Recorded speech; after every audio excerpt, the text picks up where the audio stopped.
Hi guys, welcome to the channel. I'm Baz B, and over here I like to talk about scripted television shows, movies, and all around entertainment.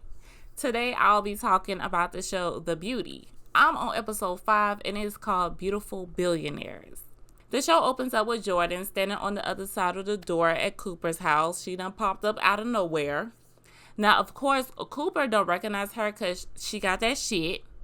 And even when she tried to convince him that it was her, he didn't believe her and pinned her up against the wall all aggressively because the girl said that we were fuck buddies. And he was like, no, you said we were best friends. Call it what you want, Cooper. Y'all was fucking. He got Jordan pinned up against this wall, right? He pulling out her badge. How did you get this? Who are you? This and that. The girl is trying to tell the boy, listen, I don't know what the fuck is going on. I got some type of infection or something from when I left the bar that night. Nah, girl. You ain't getting no infection from sipping out no dirty glass, hoe. Your ass got that infection from sleeping with that man you met at the bar that night. Cooper do not believe her.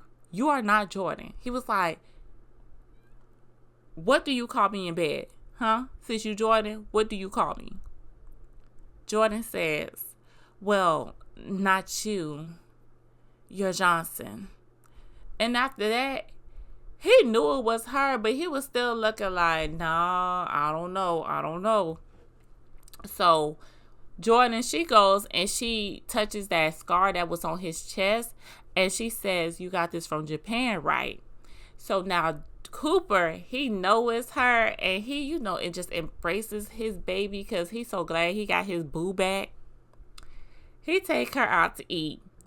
And Cooper, expresses to her that he kind of mad at the fact that you didn't, hit me up and let me know what happened. Jordan can't call you, boy, and just tell you, hey, you know that shit we've been investigating? Yeah. I done fucked around and called it because I had a little one night stand with a man at a bar. You know that girl like you? She's not sure if she was targeted. All she knows is that when she woke up the next morning, that boy was gone. Cooper asked her, did she use protection? Which I was like, come on now, Cooper. We all know how this shit is spread, so we know she didn't use protection. And you've been working on this a lot more than she has. So I just felt like it was a little degrading to ask her something that you already knew the answer to. Like, why do you want to know the details of her little escapade that she had with this boy, knowing that you like her? Jordan, she had to be real with us for a second. And I ain't mad at you, Jordan. Everybody want to be a baddie. So that's why she ain't say shit at first. She was like, shit, I'm out here. I'm getting noticed for once. So, I took a little advantage of this infection. I was like, damn, people don't even know I got this shit. They just admiring me. Everything was good until the creeps started popping up. And you realize the downside of being the beautiful one, right?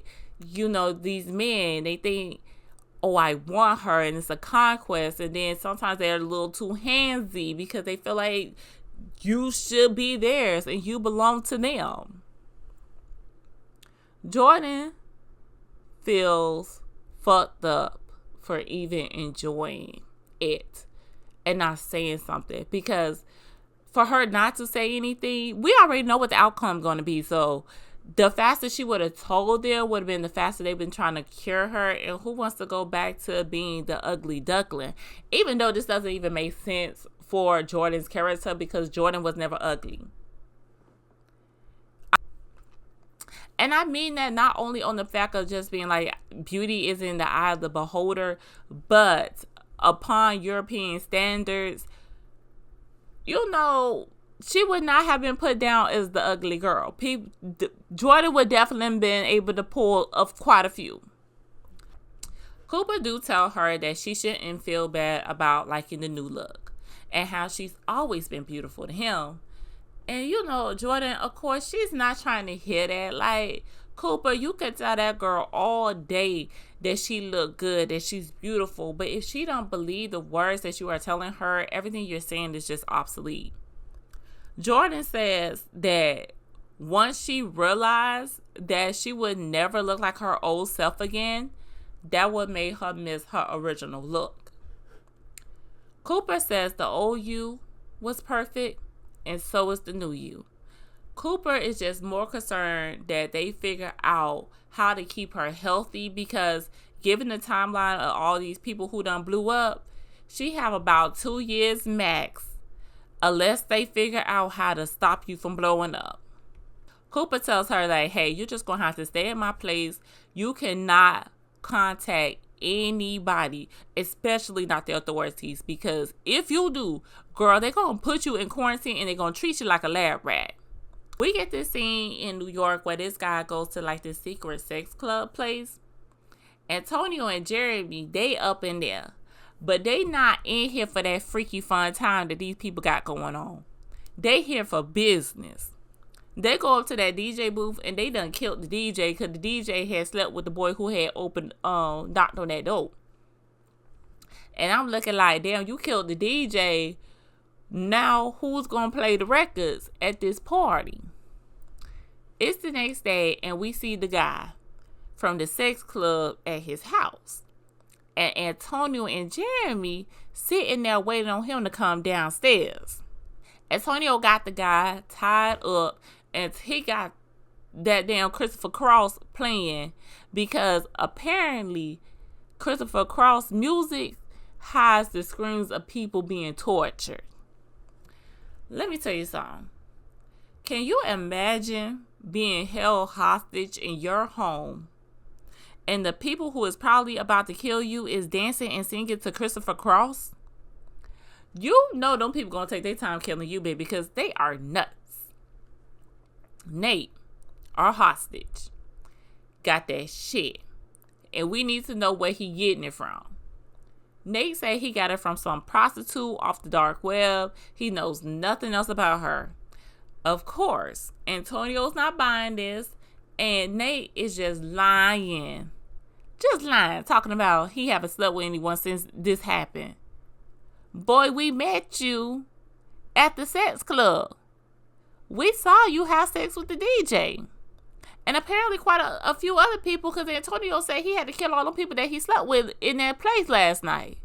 In the middle of this torture session, Brian calls and tells him they got another infected person at the NIH and he needs to go handle that.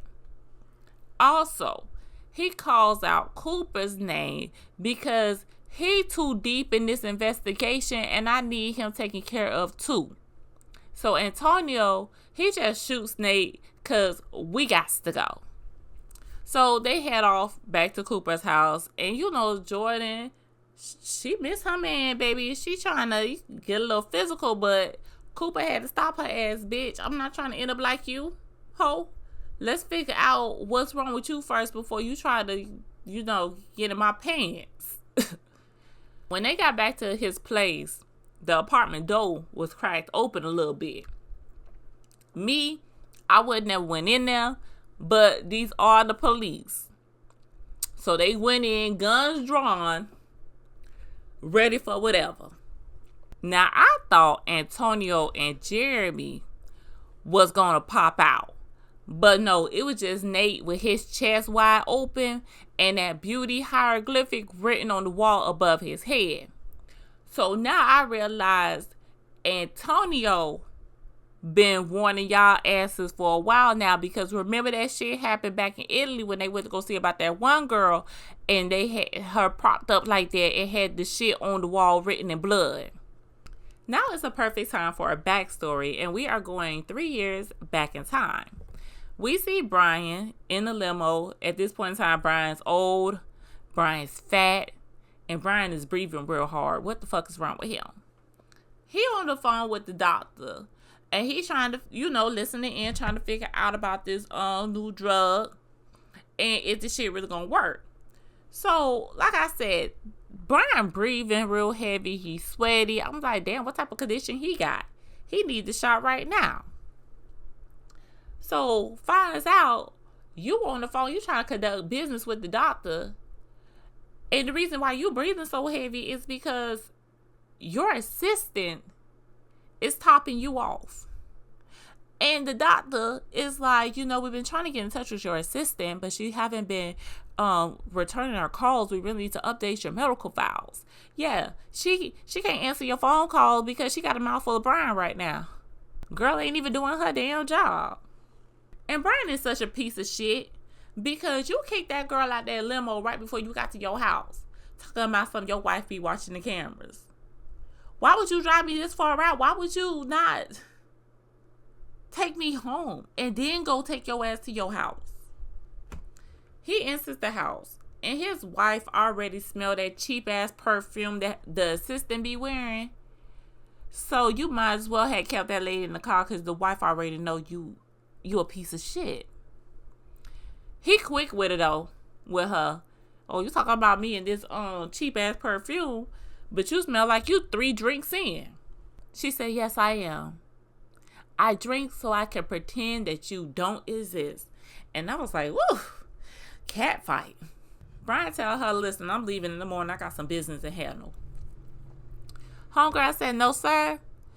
We got to go see our son who is in the hospital, aka rehab. A very nice one. Because his people got plenty money around here. Apparently the son, he tried to, off himself. So they need to go to therapy. Little do this lady know, she will be having the same argument with Brian 3 years from now. He's still not going to go see about that son. Brian wishes that his son could have been like the other one, who also is a disappointment apparently because he drove a sports franchise name to the ground, so obviously he's very unsuccessful.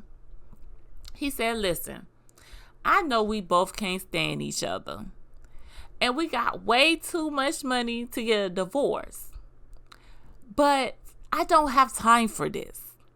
I need to handle business because I got something that you're going to like. It's called generational biotech. So powerful, it will make medicine obsolete. He said, just think about it. We'll get our glory days back. And then I wouldn't have to hire more sexy ass assistants to sleep with. That lady said, just the thought of sleeping with you makes me sick. Now, Brian ego must have been hurt because what the fuck you mean just the thought of sleeping with me make you sick? So he started doing some little body shaming towards her, and I'm looking at him like, you talking about her body like you sitting over there with a body like Method Man. You a sack of potatoes your damn self. She don't even give a damn about what this man got to say. She said, I chased every beauty remedy there is to man, so she could catch her man and they will build this wonderful life for her. And then she realized, I got that. And this is nothing but a golden prison. She walks over to this painting and she says, I should burn this whole place down, and proceeds to set the painting on fire. She says, once she realized that beauty is the answer to nothing, I began to be the happiest I ever been. I was like, girl, you better preach. You better preach. We see these billionaires gathering together to see if they want to invest in this beauty shot. Now, we do have somebody who's a little reserved about this. He's like, I don't know how I'm supposed to explain to somebody why I look so different. Today, I'm old as shit. Tomorrow, I'm going to look like I'm in my late 20s, early 30s. How is that going to work? Brian asked, don't even care to explain the shit. He said, listen, I'll say plastic surgery, diet, and exercise, but that's a lie. Once I get this shit and it take off, I'm going to fall off the face of the earth, get me a private island, and fly in a new young woman to have sex with every week. So we meet the Asian man, the one who was giving Brian the shot. He the one who actually came up with this shit. And he introduces it as his new genetic medicine called the Beauty.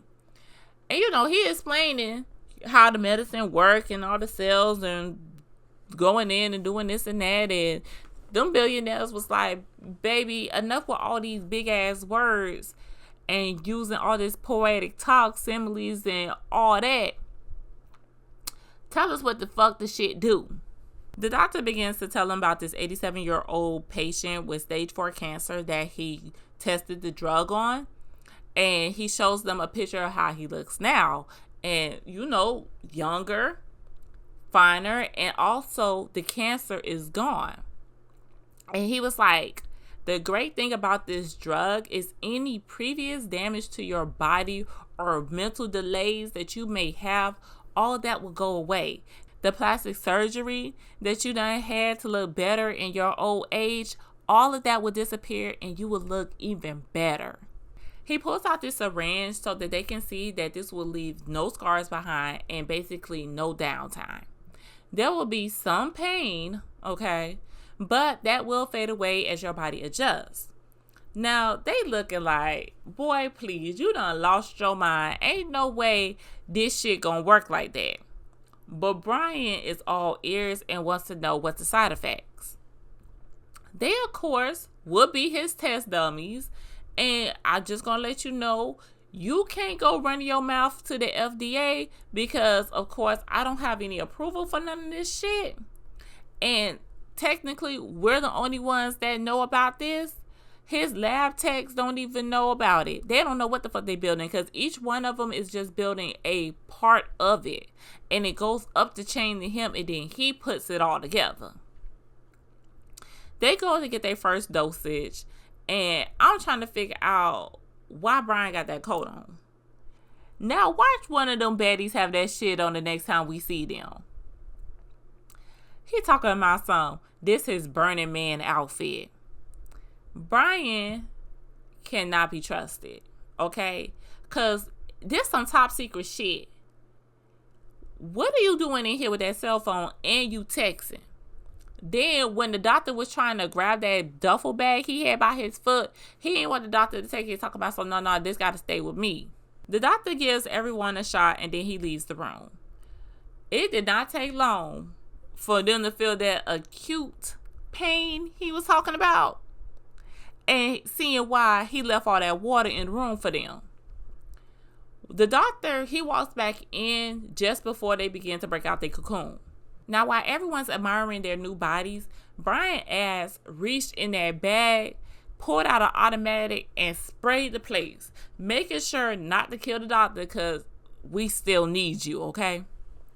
Brian's upstairs gathering his things while you hear people in the background. They getting killed throughout this house.